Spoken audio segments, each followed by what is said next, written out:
Udin Badak oleh Suara Tunanetra.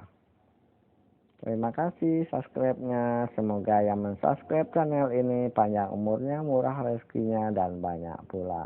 Amin. Plak, plak. Aduh dek, sakit dek. Jangan kau tempelin aku terus dek. Mati aku nanti dek. Biarlah mati ya bang. Abang pun hidup tak ada gunanya. Kerja abang selingkuh saja. Aduh dek, jangan dek. Ampun dek, mari kita pulang dek. Malu dilihat orang dek. Tidak bang, awas abang. Mina begitu marah sekali kepada Jono suaminya. Jono ketangkap selingkuh di pasar malam. Makanya Mina ngamuk. Awas abang ya, aku laporkan abang pada abangku, Bang Kohar, biar dihajarnya abang. Mendengar Mina mau melaporkan dirinya pada Kohar, menggigitlah Jono karena dia tahu abang Mina ini si Kohar merupakan jawara kampung. Tak seorang pun yang selamat kalau sudah berurusan dengan yang namanya Kohar. Kalau tidak matang biru tentu patah-patah. Karena itulah Jono memilih untuk kabur saja. Jono meninggalkan istrinya yang sedang histeris. Ditinggalkannya kampung, kemudian masuklah dia ke dalam hutan. Sampailah Jono di depan sebuah gua tanpa sendal, tanpa kopiah lagi. Entah kemanalah jatuhnya sendal dan kopiah Jono. Jono tampak ngos-ngosan di depan Gua Badak. Gua Badak ini merupakan gua keramat. Gua Badak merupakan sebuah gua yang tidak terlalu besar tapi menyerupai badak. Pada bawah terbuat sebuah lubang menyerupai mulut, sementara di atas gundukan ada sebuah batu besar sebesar drum menyerupai cula. Karena itulah gua ini disebut orang Gua Badak. Sementara di depan gua ini ada dinding yang panjang sekali, hampir mencapai 8 meter di sisi kiri dan kanan depan, menyerupai jalan lurus. Sementara tingginya hampir 4 meter. Di belakang sana ada gundukan batu yang tinggi. Maka sepertinya kepala badak itu sedang terpagar oleh dua sisi dinding dan gundukan batu besar. Jono terengah-engah di situ, tapi dia kaget ketika mendengar ada orang mendatanginya. Udah Den, cepatlah kau, hari hampir larut malam. Ya Bang Kohar, santailah, aku berat ini bang. Udin membalas teguran Kohar yang nampak memerintahkan agar dirinya lebih cepat lagi. Kohar, kata Jono di dalam hati. Maka spontan Jono melompat ke atas gua, disembunyikan dirinya di balik batu yang menyerupai cula itu. Sementara Kohar dan Udin tampak duduk di depan gua. Kohar mengeluarkan barang-barang yang tadi dibawa Udin di dalam baskom. Sebungkus nasi di atas piring dan seekor ayam panggang. Nampak kopi 1 teko. Kemudian ada pula buah duku, buah rambutan, buah pepaya, mecis dan rokok ada pula di situ. Setelah semua tersusun rapi, mulailah Kohar menghidupkan api dibakarnya menyan. Terciumlah di sekeliling tempat itu bau asap menyan. Wah, kok pakai menyan segala, Bang Kohar? Udin bertanya. Untuk ngusir nyamuk, Kohar menjawab santai. Dah, duduk sajalah kau di pojokan itu. Kau letakkan baskom di pojok. Kau boleh tidur, tapi jangan kemana-mana. Aku mau di sini dulu, kata Kohar bersila dan mulutnya mulai melepaskan tahapalah yang dibacanya. Sial nasib Jono yang berdiri di samping cula. Dia sudah tidak tahan duduk lagi. Makanya dia ansur-ansur jongkok, agak-agak berdiri mengantisipasi jangan sampai terlihat oleh Kohar dan Udin. Tetapi dia berdiri dan dia melihat dengan jelas Kohar dan Udin di bawah sana. Kohar sedang husuk bersila komat kamit, sementara Udin di pojokan manggut-manggut. Jono mau keluar, dia mau buang air kecil tapi tak mungkin, takut nanti ketahuan. Dia sudah menahan buang air kecil dari sore tadi. Sore tadi dia sibuk bercumbu dengan selingkuhannya, kemudian dia berantem dengan istrinya. Sekarang pun dia sudah terkepung, sesaknya bukan main lagi. Karena itulah Juno pasrah saja, dibukanya seletingnya, kemudian pelan-pelan dilepaskannya. Lega katanya, kembali dia duduk menyembunyikan diri di balik sula. Dia sudah bisa duduk sekarang karena yang menjadi ganjalnya sudah keluar. Sekarang buangan itu mengalir tepat memasuki baskom yang tadi diletakkan Udin pada pojok kiri. Udin terkejut mendengar ada air yang mengalir ke dalam baskomnya tanpa panjang pikir lagi, karena menurut Udin inilah air sakti. Apabila dia meminumnya maka dia akan sakti. Gluk-glak, gluk-glak, gluk-glak, gluk-glak, pindahlah air kencing Juno yang masuk ke dalam baskom tadi ke dalam perut Udin. Udin terpelangah juga ketika melihat kepada Kohar. Kohar rupanya memperhatikan apa yang dilakukan oleh Udin. Apa yang kau minum, Bin? Air sakti? Enak saja kau. Aku yang di sini membawa semua peralatan, kau pula yang mendapatkan. Aku yang sibuk membaca-baca mantra di sini, kau yang mendapatkan. Tak enaklah kau, Din, kata Kohar penasaran. Habis kau mau apa, Har? Rezeki kita kan masing-masing. Air itu sudah masuk ke dalam perutku kok. Kalau mau kau, buka mulutmu, biar ku semprot pula mulutmu pakai airku, kata Udin membuat Kohar jadi panas. Langsung Kohar berdiri ingin memukul kepala Udin. Udin menangkis pukulan Kohar, kemudian ditanduknya hidung Kohar dengan keningnya. Kohar terduduk, hidung Kohar muncrat darahnya. Kohar mau berdiri menghantam Udin. Udin sudah menghajar dada Kohar dengan kakinya. Wah, ampun aku, Din. Kohar ciut nyalinya. Karena dulu Udin tidak pernah berantem, tidak pernah berkelahi, hanya nurut. Tapi setelah minum air sakti itu, Kohar melihat Udin berubah 100 berapa ratus % lah, kata Kohar. Dia bingung sekali, akhirnya dia mohon ampun. Udahlah, Din, maafkanlah aku. Jangan kau panggil aku Udin, Abang Udin, kata Udin. Ya, baiklah, Bang. Dah, kau tidurlah di sini, terserahmu. Tak mau sampai kapan aku mau pulang, kata Udin. Udin pun berlalu ke rumahnya. Dia penuh bangga. Hilir mudik ke dapur, ke ruang tamu, ke kamar, ke dapur, ke ruang tamu, ke kamar. Dia tidak tahu harus berbuat apa karena bangganya mendapatkan air sakti. Karena dia tahu banyak sekali orang yang berminat akan air ini, tapi tidak ada yang mendapatkan. Malah dia yang berhasil. Aku sudah sakti, gumamnya di dalam hati. Sementara Kohar yang sangat marah, sangat benci kepada Udin, pulang juga ke rumah dalam emosi dan amarah. Kohar juga tidak bisa tidur.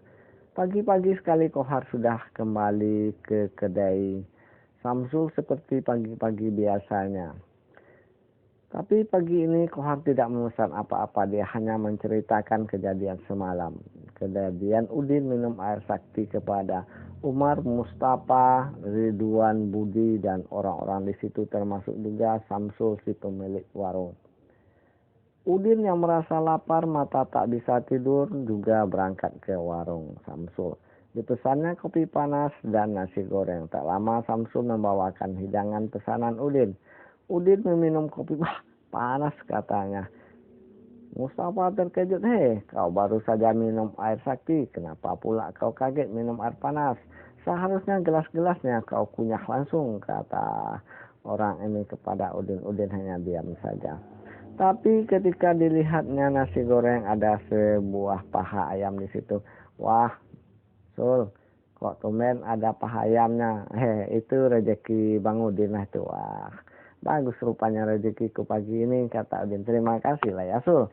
Ya, sikat aja lah Bang Udin, kata Samsul. Udin mengambil paha itu, kemudian diletakkan di mulutnya, dicoba menggigit daging. Tapi Budi menyeletuk lagi. Din, kunyah tulang-tulangnya, percuma kau minum air sakti. Udin sebenarnya sudah panas sekali, tapi dia berusaha mendingin-dinginkan hatinya. Dia tidak mau buat perkara karena semua orang di situ adalah kawannya juga. Tapi ketika dia telah membayar makanan kepada Samsul, dia hendak pergi, tiba-tiba Umar mengejeknya habis-habisan. Din, sok-sok hebat kau, kencing monyet yang kau minum itu. Udin membalikkan tubuh, langsung mengambil sisi meja, dibantingnya meja itu. Meja terjungkal, orang-orang pun bertumbangan kaget, tidak percaya Udin melakukan itu. Kohar yang sakit hati kepada Udin beringsut masuk ke rumah Samsul, diambilnya golok Samsul, kemudian dikejarnya Udin. Udin tidak lari, malah pula mengejar. Kohar jadi bingung, kok aku yang dikejar, kata Kohar. Kohar cicing lari. Udin tidak mengejar lagi. Tidak sampai di situ, beberapa hari kemudian terdengar pula cerita Udin mengamuk di pasar karena ada beberapa orang main judi. Udin mendatangi orang-orang main judi, kemudian menghambur-hamburkan semua peralatan judi mereka. Orang-orang itu pun lintang pukang berlarian. Udin menangkap satu orang, tapi orang itu menjerit. Udin melepaskan, lalu Udin berpesan, coba sekali lagi aku melihat ada orang main judi di kampung ini, kalau tidak kupatahkan tangannya. Janganlah kalian panggil aku nih Bang Udin. Tahu kalian? Bang Udin Badak, katanya. Mulai saat itu lengketlah nama Bang Udin Badak kepada Udin. Udin yang dulunya letoy, Udin yang dulunya kerempeng, Udin yang dulunya lemas letih loyo, sekarang menjadi Udin Badak. Suatu pagi Udin duduk santai di muka rumahnya. Dia minum kopi buatannya sendiri. Maklum dia tidak punya istri, apalagi punya anak. Maklum Udin bujang lapuk. Tiba-tiba datanglah Noni. Assalamualaikum Bang Udin. Noni, waalaikumsalam. Apa cerita nih? Bang, tolonglah Bang, mintakan utang Juragan Toha pada bapak. Bapak sakit sekarang. Berapa nih? 10 juta Bang. Coba kau hubungi si Toha.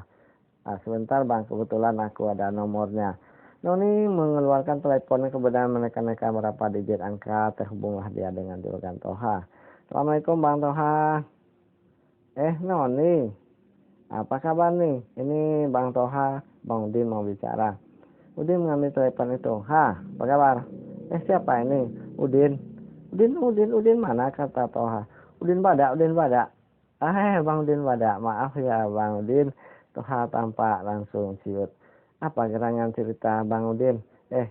Sudah berapa lama kau makan duit si bapaknya Noni tak kau bayar? Kau antar ke sini atau aku yang menjemput ke sana? Tenang Bang Udin, aku sebentar lagi ke situ mengantarkannya. Yang benar kau, aku tunggu di sini. Udin meletakkan telepon itu ke dalam tas Noni yang terbuka, kemudian, nih, tunggulah di sini sebentar lagi, katanya dia mau ke sini. Noni tampak senang sekali. Benar saja, tak lama kemudian datanglah Juragan Toha bersama Asep centengnya. Juragan Toha langsung memberikan amplop kepada Noni sambil mengucapkan terima kasih dengan segala macam basa-basi. Maklum ada Udin di situ. Udin kemudian menatap centeng si Toha. Siapa nama temanmu ini? Ini temanku Asep Bang Udin. Oh, Udin menatap Asep dari kepala hingga ke kaki. Kemudian Udin masuk ke rumah. Dibawanya sebuah golok mengkilat. Dilemparkan golok itu kepada Asep. Kau kutiplah golok itu. Marilah kita main-main sebentar. Tulangku sudah gatal-gatal. Badanku penat-penat. Ayolah, bantu aku sebentar, kata Udin kepada Asep. Asep menggigil. Kemudian Toha mengambil alih. Maaflah Bang Udin, kami tidak cari masalah. Tapi, oh ya Bang Udin. Toha mengambil beberapa lembar uang merah di dalam kantongnya, kemudian menggulung-gulungnya, menyalamkan kepada Udin. Banyak juga nampaknya uang yang diberikan oleh Juragan Toha ini. Apa-apaan ini? Tidak Bang Udin, cuma ucapan terima kasih. Terima kasih apa? Ya udahlah, kita sama-sama sekampung. Ikhlasnya kau ini, kata Udin. Ikhlas lah Bang, kata Toha. Kalau begitu ya aku terima ya. Iyalah bang, kami permisi ya bang. Iya iya iya iya. Nah, Resep besok kapan-kapan ada waktu mana-mana lah kita sebentar. Iyalah maaf Bang Udin, kata Asep menggigil, meletakkan parang yang tadi dilemparkan oleh Udin di kakinya, diletakkan baik-baik di atas meja di samping kopi Udin. Maaf Bang, aku tidak punya kepandaian. Asep menggigil kemudian ngeloyor pergi bersama Toha. Nih, belum berangkat kau. Cepatlah kau antarkan uang itu ke bapakmu. Mungkin bapakmu perlu. Iya, terima kasih Bang Udin. Noni kemudian mendekati Udin memberikan beberapa lembar uang merah kepada Udin. Apa nih? Ini bang ucapan terima kasih. Aku membantumu. Bapakmu itu temanku. Kita orang sekampung kok. Ya bang, walaupun bagaimana inilah terimalah bang. Noni, aku tidak mau, jangan kau paksa. Terimalah. Aku tampar kau nanti Noni. Aku tak mau meras-meras orang Noni. Maaf bang. Cepatlah kau pulang, bawa sana uangmu, kau kasihkan sama bapakmu semua, jangan kau potong-potong, mau jadi anak durhaka kau. Kata Udin menasihati Noni. Noni pun beringsut pergi, di dalam hatinya senang sekali. Dia senang kepada Udin. Udin orang yang sakti, jujur, baik hati. Ada satu nilai plus di hati Noni tentang Udin. Jono yang melihat kegiatan Udin akhir-akhir ini sangat terkenal sebagai orang sakti, membuat dia bingung. Wah, Udin itu yang diminumnya air kencingku, masa ia bisa sakti, kata Jono. Tapi dia tak habis pikir, kemudian dia membuat apa yang pernah dilakukan Kohar dan Udin di muka gua itu. Dikumpulkannya peralatan seperti nasi kuning, ayam panggang, buah-buahan, kopi, dan sebungkus rokok serta mencis. Buah-buahan itu lengkap. Jeruk, ada pokoknya sama seperti yang dilakukan oleh Udin dan Kohar kemarin. Baskom itu pun diletakkan juga tepat di tempat diletakkan Udin kemarin. Pas pada jam dan waktu yang sama, Jono pun buang air kecil pula dari atas gua di belakang cula gua itu, hingga air itu pun muncrat ngalir pelan-pelan sampai ke dalam baskom. Setelah semua mengalir, Jono turun, diambilnya air itu kemudian diteguknya gluk-glak gluk-glak gluk-glak. Setelah semua air masuk ke perutnya, Jono mencabut sebuah jarum bentul dari kantongnya, ditusuknya telapak tangannya. Aduh, tembus, aku tak sakti. Udin kok sakti? Yang diminum sama air kencingku, peralatannya sama, jam waktunya sama. Kenapa bisa? Waduh, memang nasib Udin lagi mujur, kata Jono. Tapi Jono tidak habis pikir. Minggu besoknya pada waktu dan jam yang sama, kembali diulanginya dengan segala perlengkapan dan tempat yang sama. Diletakkannya pula ayam panggang, nasi kuning, buah-buahan, kopi, satu teko, rokok, dan mencis. Kemudian baskomnya diletakkan pula pas di tempat Udin meletakkan. Kemudian naik pula dia ke atas. Setelah sampai waktunya, dilepaskannya pula kerannya. Setelah semuanya mengalir sampai ke dalam baskom seperti biasa, air itu dimasukkannya ke dalam botol minuman. Kemudian botol itu ditutup, dibawanya pulang. Don, sini kau. Ini, paman belikan kau obat pintar. Kau minumlah. Aku bukan mau obat, paman. Aku sudah pintar, paman, kata Dodon. Aku mau jajan, paman. Ini. Jono mengerok kantongnya, kemudian memberikan selembar uang 50.000. Nah, kau peganglah ini, kau kantongilah 50.000 ini, kau minum ini. Biar kau pintar. Kalau sekarang kau ngompas pamanmu 50.000 setelah kau minum air pintar ini, besok 1 juta lagi kau kompas pamanmu ini. Dodon tidak bisa mengelak, akhirnya diminumnya juga. Setelah semuanya masuk ke perutnya, dia langsung mual ingin muntah. Tetapi Jono menatap ponaannya. Dodon tersipu-sipu, muntahnya pun tak bisa keluar. Setelah semua prosesi pemasukan kencing Jono tadi ke perut Dodon selesai, maka sekarang Jono berpikir bagaimana cara mengujinya. Nah, Jono punya akal. Dibelinya rendang Padang, kemudian ditaruh di atas meja, ditaruhnya kursi kayu, ditancapkanlah kursi itu sebuah jarum bentul lalu ditutupi pakai kain. Lalu Jono memanggil ponakannya, Don, sini kau, paman belikan kau rendang Padang. Kau sikatlah itu, nanti baru kita bicara. 50 ribuan nih Don, tenang kau Don. Dodon tidak pikir panjang, langsung duduk di atas kursi yang sudah disediakan oleh Jono. Ketika dia mengenyakkan pantatnya, kulit pantatnya tembus tertusuk oleh jarum bentul yang dipasang oleh Jono. Dodon menjerit. Jono pun sedih. Wah, tembusnya pantat ponakanku itu sama jarum bentul. Berarti dia tak sakti. Kenapa Udin bisa sakti? Jono dan aku.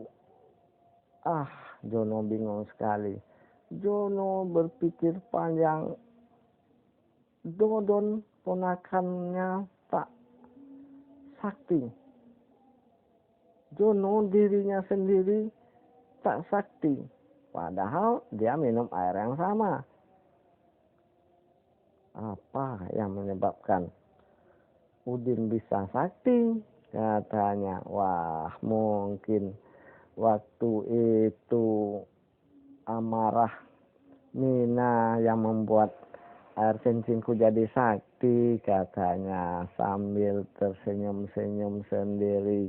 Sekian dari Jeffrey.